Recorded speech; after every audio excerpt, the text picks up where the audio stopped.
بسم اللہ الرحمن الرحیم۔ قسم کا کفارہ کیا ہے؟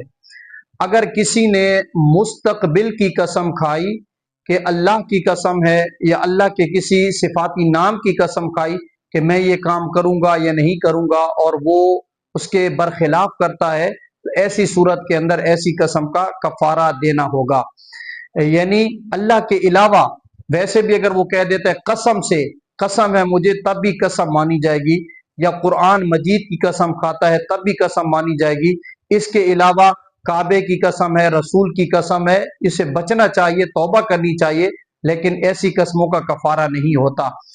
جس طرح اس نے مستقبل کی قسم کھائی ہے کہ یہ میں اللہ کی قسم میں کام نہیں کروں گا، اور اس نے وہ کام کر لیا، تو اب قسم ٹوٹ گئی، اس کا کفارہ دینا واجب ہے۔ قسم کا کفارہ یہ ہے کہ سب سے پہلی چیز دو تین چیزیں ہوتی ہیں۔ ایک ہے کہ غلام آزاد کرنا، اب غلام کا دور رہا نہیں۔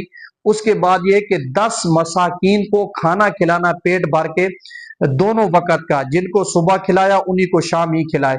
اگر یہ اس کی گنجائش نہیں ہے تو 10 مساکین کو اوسط درمیانی درجے کے کپڑے پہنا دینا، اس سے کفارہ ادا ہو جائے گا۔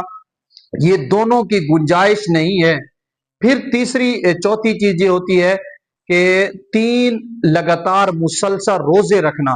اگر وہ مسلسل روزے رکھ لے گا تو اس طرح اس کی قسم کا کفارہ ادا ہو جائے گا۔